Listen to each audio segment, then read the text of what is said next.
لما بنتكلم عن قارة إفريقيا بنفتكر دايما الشمس، الغابات والقبائل. لكن قليل قوي لما الناس تبص على التاريخ الحقيقي اللي ورا كل بلد. النهاردة احنا هنتكلم عن إثيوبيا، البلد اللي لو رجعت بالتاريخ كفاية هتكتشف إنها واحدة من أقدم البلاد على وجه الأرض. بلد اتكونت حضارتها قبل ما دول كتير حتى يكون ليها وجود. بلد حافظت على هويتها رغم كل اللي مر عليها من غزوات ومجاعات وصراعات، لكن عمرها ما فقدت نفسها. إثيوبيا مش مجرد بلد إفريقي عادي، دي بلد بتجمع بين القديم والجديد، بين الدين والعادات، بين الطبيعة القاسية والشعب الصبور. يعني لما تبص عليها تلاقي فيها حضارة قديمة جدا زي مملكة أكسوم، وفي نفس الوقت فيها مشروعات حديثة زي سد النهضة اللي بقى حديث العالم كله. اللي بيخلي إثيوبيا مميزة إنك لما تدخل تاريخها تحس إنك بتتفرج على فيلم طويل جدا فيه مراحل كتير، من أول الإنسان القديم لحد الصراعات السياسية الحديثة، وكل مرحلة فيها دروس وحكايات تستحق إننا نقف عندها. إثيوبيا مش بس بلد ليها تاريخ، لكن كمان بلد ليها تأثير كبير على المنطقة كلها. هي جزء مهم جدا من القرن الإفريقي، والموقع ده مش بسيط لأن فيه مصالح سياسية ومائية واقتصادية بتتقاطع مع مصر والسودان والصومال وحتى البحر الأحمر. عشان كده أي حاجة بتحصل في إثيوبيا بتأثر على المنطقة كلها. لكن قبل ما نروح لمشكلة سد النهضة اللي هي محور حديثنا الكبير، خلونا نمشي خطوة بخطوة ونفهم البلد دي كانت إزاي وتكونت منين، إيه اللي شكل شخصيتها، وإيه اللي خلاها تبقى واحدة من أهم الدول في التاريخ الإفريقي كله.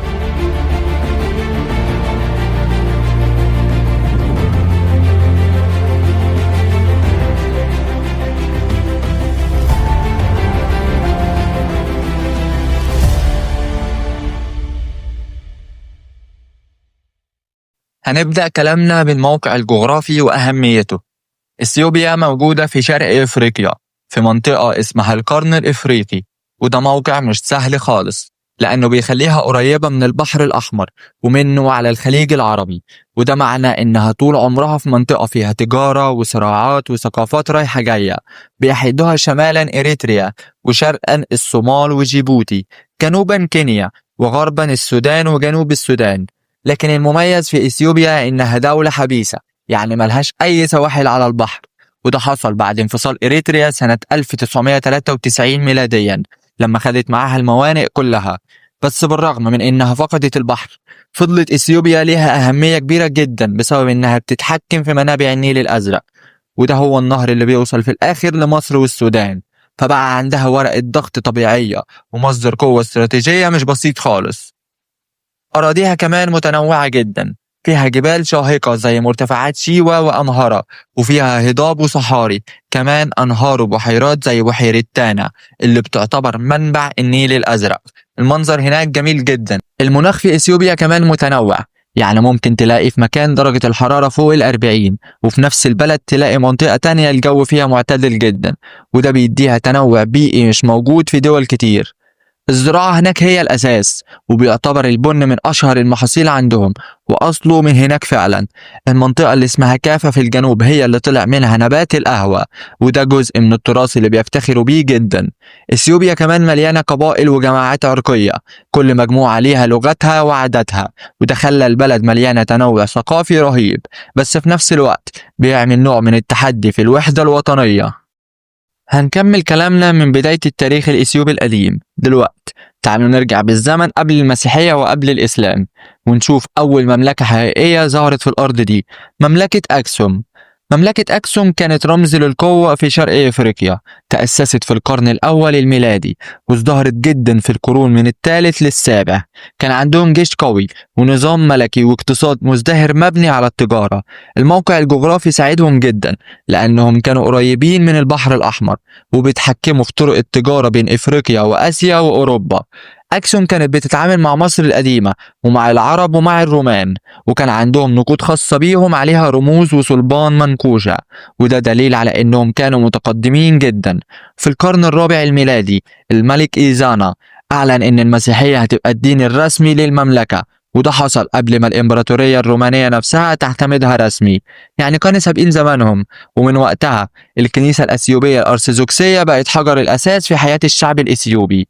الكنيسة دي مش مجرد مكان عبادة، دي مؤسسة وطنية بتحافظ على اللغة القديمة واللي هي الجاهزية، وبتحفظ كمان التقاليد والموسيقى والطقوس اللي بتميز إثيوبيا عن أي بلد تاني. لكن زي أي إمبراطورية، أكسوم اتهزت بعد فترة الصراعات الداخلية وقطع طرق التجارة بسبب ظهور الإسلام في الجزيرة العربية، خلى المملكة تضعف بالتدريج، ولحد القرن السابع تقريبا كانت خلاص فقدت قوتها. بس الأثيوبيين عمرهم ما اختفوا، كل ما تسقط مملكة تظهر غيرها، وفي القرون اللي بعدها طلعت ممالك جديدة زي زاغوي اللي سابت بصمة عظيمة جدا في العمارة والدين. بعد ما انتهت مملكة أكسوم وبدأت تضعف، ظهرت في القرون الوسطى مملكة جديدة اسمها زاغوي، ودي بقت مركز القوة الجديد في البلاد. اللي بيميز مملكة زاغوي إن ملوكها كانوا متدينين جدا، وكان عندهم اهتمام رهيب بالعمارة الدينية، وده اللي خلى الملك الشهير لاليبيلا يقرر يبني مدينة كاملة للعبادة. كمان هو أطلق عليها اسمه بعد كده. الملك لاليبيلا كان بيحلم يعمل مدينة تبقى رمز للإيمان، ولأنه ما قدرش يسافر القدس قرر يبني قدس جديدة في بلده. ومن هنا بدأت المعجزة، الكنائس المنحوتة في الصخر. تخيل كده انهم حفروا كنائس كاملة في الجبال من غير طوبة واحدة، وكلها من الحجر الطبيعي. عددهم حوالي 11 كنيسة، وكل واحدة ليها تصميم غريب وجميل، وده خلى لاليبيلا تبقى واحدة من أهم المدن المقدسة في إفريقيا كلها. في الفترة دي كمان بدأت تظهر الصراعات الدينية والسياسية، لأن المنطقة فيها مسلمون في الشرق ومسيحيين في المرتفعات الشمالية، وحصلت حروب كتير بينهم. بس رغم كده قدروا يعيشوا مع بعض في حالة توازن أغلب الوقت. إثيوبيا في العصور دي كمان كانت بتعتبر نفسها أرض الملك سليمان وملكة سبأ، وده لأنهم كانوا بيؤمنوا إن نسل ملوكهم جاي من ابنهم منيليك الأول. الأسطورة دي مش مجرد حكاية، دي كانت فكرة مقدسة بتدي شرعية دينية لأي حاكم يجي بعد كده. وده اللي خلى الملوك الأثيوبيين دايما يشوفوا نفسهم مش بس قادة، لكن كمان ناس عندهم رسالة سماوية. بعد سقوط مملكة زاغوي في القرن ال13 بدأت سلالة جديدة تحكم البلاد، السلالة السليمانية. دي بقى اللي حكمت أثيوبيا لحد القرن ال20 تقريبا. في الوقت ده البلاد كانت متقسمة لأقاليم كبيرة، كل إقليم عليه حاكم، لكن الإمبراطور كان ليه الكلمة الأخيرة. والنظام ده خلى الأثيوبيين يحافظوا على كيانهم رغم كل التحديات. لكن القرن ال16 كان من أصعب الفترات في تاريخهم. اتعرضت البلاد لهجوم من القائد المسلم أحمد جران اللي جه من منطقة هرر، وكان هدفه يوحد البلاد تحت راية الإسلام. الحروب كانت عنيفة جدا واتدمرت مدن وكنائس كتير، لكن في النهاية القوات الأثيوبية بمساعدة البرتغاليين قدرت تستعيد السيطرة. ومن بعدها فضلت إثيوبيا تعاني فترات من الاضطرابات الداخلية، بس كانت دايما ترجع وتقف تاني على رجليها. نيجي بقى لفترة الاستعمار الأوروبي ومقاومة منيليك الثاني. لما أوروبا بدأت تستعمر إفريقيا في القرن ال19، إيطاليا حاولت تسيطر على إثيوبيا، لكن هنا ظهر الإمبراطور منيليك الثاني اللي كان راجل سياسي عبقري وقائد عسكري محنك.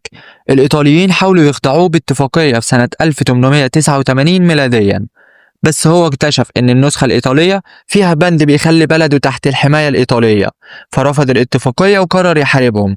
وفي سنة 1896 حصلت معركة عدوى المشهورة، ودي كانت معركة غيرت التاريخ. الجيش الأثيوبي هزم الجيش الإيطالي هزيمة ساحقة، والخبر ده انتشر في كل العالم. الحدث ده مش بس انتصار عسكري، ده كان انتصار رمزي ضخم جدا، لأن أول مرة جيش إفريقي يهزم جيش أوروبي في زمن الاستعمار. ومن اليوم ده بقت أثيوبيا رمز للحرية لكل شعوب أفريقيا. إثيوبيا وبداية الدولة الحديثة. بعد منيليك الثاني جه الإمبراطور الشهير هيلا سيلاسي الأول، وده من الشخصيات اللي غيرت وجه إثيوبيا. حكم من سنة 1930، وكان مؤمن إن بلده لازم تتطور وتواكب العصر. عمل إصلاحات في التعليم، الجيش والإدارة، وحاول يخلي إثيوبيا دولة حديثة. كمان أسس منظمة الوحدة الإفريقية سنة 1963 اللي بقت بعد كده الاتحاد الإفريقي، وده دليل على إن الراجل كان شايف مستقبل القارة كلها مش بس بلده. لكن رغم كل الإنجازات دي إثيوبيا كانت فيها مشاكل داخلية كبيرة، فقر، تفاوت طبقي ومجاعات. وفي سنة 1974 قامت عليه ثورة شعبية وتنحى من الحكم بعد أكتر من 40 سنة. وبعده دخلت البلاد في فترات من الحروب الأهلية والانقلابات لحد ما بدأت تستقر شوية في التسعينات لما قامت الحكومة الفيدرالية الجديدة اللي بتضم أقاليم كتير حسب الأعراق واللغات. الثقافة الأثيوبية مزيج من التاريخ، الدين والتنوع. أثيوبيا من أكتر الدول تنوعا ثقافيا في العالم، تخيل إن فيها أكتر من 80 مجموعة عرقية، وكل مجموعة ليها لغتها، لبسها، موسيقاها وأكلها الخاص. اللغة الرسمية هي الأمهرية، لكن فيها لغات تانية مهمة جدا زي الأورومو، التجرينية والصومالية. اللغات دي مش بس وسيلة تواصل، دي كمان جزء من الهوية، كل لغة بتحكي قصة أجدادها. ومن أشهر الحاجات اللي بتميز إثيوبيا ثقافيا هي طقوس القهوة. في إثيوبيا القهوة مش مجرد مشروب، دي طقس اجتماعي مقدس تقريبا.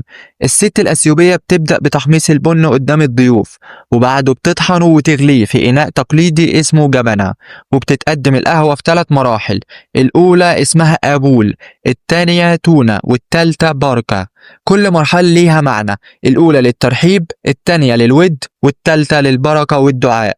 الموضوع كله بيبقى حوالي ساعة أو أكتر، وفي احترام شديد للتفاصيل لأن القهوة عندهم رمز للحياة والعلاقات الطيبة. اللبس التقليدي في أثيوبيا بسيط لكنه جميل جدا.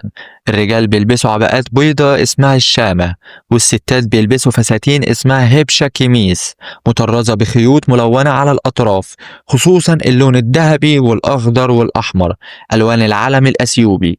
العيلة عندهم ليها قيمة كبيرة جدا، والضيافة من أهم الصفات. يعني لو زرت بيت إثيوبي مستحيل تخرج من غير ما تشرب قهوة وتاكل معاهم. العلاقات الاجتماعية قوية جدا، والناس هناك دايما بيحتفلوا سوا بالمناسبات الدينية والوطنية. نيجي بقى لأهم نقطة عندنا، بداية فكرة سد النهضة. في بداية الألفية الجديدة وبعد ما أثيوبيا بدأت تستقر سياسيا شوية، بدأت الحكومة هناك تفكر في مشروعات ضخمة تخليها تعتمد على نفسها في التنمية والطاقة. اثيوبيا بلد جبال وانهار، لكن في نفس الوقت عندها نقص في الكهرباء، فمن الطبيعي انها تفكر تستفيد من مواردها المائية الضخمة. ومن هنا ظهرت فكرة سد النهضة الاثيوبي الكبير اللي بدأ رسميا في سنة 2011 على مجرى النيل الأزرق، على بعد حوالي 15 كيلومتر من الحدود السودانية. المشروع اتقدم على انه اكبر سد كهرومائي في افريقيا، هيولد طاقة كهربائية هائلة اكتر من 6000 ميجا وات، وده رقم كبير جدا هيكفي لتغطية احتياجات اثيوبيا بالكامل، وكمان يتيح ليها تصدير الكهرباء لدول الجوار. الفكرة بحد ذاتها كانت نبيلة، بلد فقيرة بتحاول تنهض بنفسها وتستغل مواردها الطبيعية. بس المشكلة ان النيل الازرق مش نهر اثيوبي بس، ده نهر دولي وبيعدي في اكتر من دولة، اهمهم طبعا مصر والسودان. مصر بتمثل حالة خاصة لانها بتعتمد على نهر النيل بنسبة حوالي 97% من مصادر المياه. يعني النيل بالنسبة للمصريين مش مجرد نهر، ده شريان حياة، بدونه مفيش زراعة ولا صناعة ولا حتى شرب. سد النهضة مبني في منطقة اسمها بيشانجول جوموز شمال غرب إثيوبيا، طوله حوالي 1.8 كيلو متر وارتفاعه أكتر من 145 متر، وبيحتوي على بحيرة ضخمة بتخزن أكتر من 74 مليار متر مكعب من المياه، وده رقم مهول يعادل تقريبا 1.5 مرة من السعة الكاملة لبحيرة ناصر في مصر. يعني ببساطة لو اتملى السد بشكل سريع من غير تنسيق، ده ممكن يقلل من كمية المياه اللي بتوصل لمصر والسودان لفترات طويلة، وده اللي خلى المشروع ده يتحول من مشروع تنموي إلى قضية مصير. اثيوبيا دايما بتقول إن السد هدفه إنتاج الكهرباء فقط، وإنه مش هيضر مصر، لكن مصر عندها وجهة نظر تانية مبنية على حقائق علمية، إن عملية الملء والتشغيل لازم تكون باتفاق واضح وملزم عشان تتفادى أي تأثير سلبي على حصتها المائية. طبعا السد ده هيعمل خلافات بين الدول ال3، مصر، السودان، أثيوبيا. اللي حصل ان المفاوضات بين مصر والسودان واثيوبيا بدأت من اول 2011 ولحد النهارده، يعني اكتر من 14 سنة مفاوضات ولسه ما وصلوش لاتفاق نهائي. مصر من البداية قالت انها مش ضد التنمية في اثيوبيا، لكن لازم يكون في اتفاق قانوني ملزم ينظم عملية ملء وتشغيل السد ليه؟ لأن النيل مش ملك دولة واحدة، ده نهر دولي بيخضع لاتفاقيات دولية. مصر استندت لاتفاقيات تاريخية، أولها اتفاقية سنة 1929 بين مصر وبريطانيا كممثلة لدول حوض النيل وقتها، والتانية اتفاقية سنة 1959 بين مصر والسودان اللي حددت حصة مصر من المياه 55.5 مليار متر مكعب سنويا. لكن اثيوبيا بتقول انها ما كانتش طرف في الاتفاقيات دي وبالتالي مش ملزمة بيها، وده اللي خلى المفاوضات دايما معقدة. في 2011 أعلنت أثيوبيا عن بدء بناء السد رسميا، وده كان في نفس وقت الاضطرابات السياسية في مصر بعد الثورة. طبعا أثيوبيا استغلت التوقيت ده بشكل ذكي جدا، وفي 2013 بدأت مصر تطلب دراسات فنية عن تأثير السد، لكن حصلت خلافات في اللجان الفنية. وفي 2015 تم توقيع اتفاق إعلان المبادئ بين مصر والسودان وإثيوبيا في الخرطوم. الاتفاق ده كان خطوة مهمة جدا، لأنه لأول مرة الدول الثلاثة تعترف بالسد كمشروع واقع، وفي نفس الوقت اتفقوا على مبادئ أساسية زي التعاون وعدم الإضرار والتبادل العادل للمعلومات. لكن المشكلة الاتفاق ده ما كانش قانوني ملزم، وده اللي مصر ندمت عليه بعد كده. في 2019 لما أثيوبيا أعلنت إنها هتبدأ أول عملية ملء الخزان السد، مصر دخلت في مفاوضات مكثفة تحت رعاية أمريكا والبنك الدولي، لكن برضه فشلت المحادثات لأن إثيوبيا رفضت التوقيع على اتفاق ملزم. في 2020 مصر لجأت رسميا لمجلس الأمن الدولي وطلبت من المجتمع الدولي التدخل عشان يمنع أي إجراءات أحادية، وفي نفس الوقت بدأت أثيوبيا فعلا أول عملية ملء في يوليو 2020. من 2021 ل 2023 استمرت الخلافات، أثيوبيا بتملأ السد سنويا من غير اتفاق، ومصر بترفض وبتحذر، لكن في النهاية مصر متمسكة بالحل الدبلوماسي السلمي. طبعا مصر عندها تخوفات واضحة جدا إن تقليل تدفق المياه يسبب مشاكل كبيرة في نقص طبعا المياه المستخدمة في الزراعة، وتدهور في إنتاج الكهرباء من السد العالي، وتأثير على جودة المياه ونظام الري. السودان كمان عندها مخاوف طبعا، بس أكيد مختلفة شوية، لأن السد قريب جدا من حدوده، ولو حصل أي خلل أو انهيار لا قدر الله ده ممكن يسبب كارثة فيضانية ضخمة. لكن في نفس الوقت السودان ممكن يستفيد لو اتفقوا صح، لأن السد هيقلل الفيضانات وينظم المياه، يعني الموضوع كله قائم على إدارة وتشغيل السد بطريقة عادلة. دور مصر في إدارة الأزمة كان واضح جدا من البداية. مصر اختارت طريق الدبلوماسية والتفاوض مش الصدام أو التصعيد العسكري، وده نابع من إيمان القيادة المصرية إن المياه قضية وجود مش صراع. مصر شاركت في كل الجولات التفاوضية من أول اللجان الفنية لمفاوضات الاتحاد الأفريقي، ووصلت لحد مجلس الأمن. الرئيس عبد الفتاح السيسي دايما بيؤكد في تصريحاته إن مصر مش ضد حق أثيوبيا في التنمية، لكن مش على حساب المصريين، يعني المبدأ الأساسي هو نعيش كلنا. كمان مصر اشتغلت على خط تاني مهم جدا وهو التأقلم الداخلي، يعني بدأت مشاريع قومية ضخمة في مجال المياه زي محطات تحلية مياه البحر، إعادة استخدام مياه الصرف الصحي، ومشروع تبطين الترع. كمان أكبر محطة معالجة في العالم محطة بحر البقر. ده معناه إن مصر مش بتكتفي بالكلام، لكن كمان بتشتغل على أرض الواقع عشان تواجه أي نقص محتمل. المجتمع الدولي بيتابع الأزمة دي بدقة، لأنها مش بس مشكلة بين 3 دول، دي قضية بتمس الأمن الإقليمي في إفريقيا كلها. الاتحاد الأفريقي حاول يلعب دور الوسيط، لكن مفيش تقدم حقيقي، لأن إثيوبيا دايما بتتمسك بمبدأ السيادة على الموارد المائية، ومصر والسودان بيطالبوا بمبدأ عدم الإضرار. الدول الكبرى زي أمريكا وفرنسا والصين حاولت تتدخل، لكن محدش قدر يفرض حل فعلي، لأن كل طرف عنده حساباته السياسية. لحد النهاردة المفاوضات لسه شغالة بين مصر والسودان وإثيوبيا بشكل متقطع، وكل طرف بيحاول يحقق مصالحه. إثيوبيا خلصت أغلب مراحل البناء وبدأت فعليا توليد الكهرباء من السد، لكن مازال في أمل إن يتم التوصل لاتفاق شامل قريب، لأن مفيش دولة تقدر تعيش في عزلة مائية. اللي مصر بتدافع عنه مش مجرد مياه، لكن حق في الحياة، وهو مضمون في القوانين الدولية. في النهاية لما نبص على أثيوبيا هنلاقي بلد ليها تاريخ ضخم جدا وثقافة فريدة، بس كمان ليها تحديات كبيرة. هي بتحاول تنهض، تبني وتطور نفسها، لكن لازم ده يكون في إطار التعاون مش الصراع. مشكلة سد النهضة ممكن تكون باب للتعاون بين مصر والسودان وإثيوبيا، لو كل طرف فهم إن النيل مش ملك دولة واحدة، لكن ملك لكل الشعوب اللي بتعيش على ضفافه.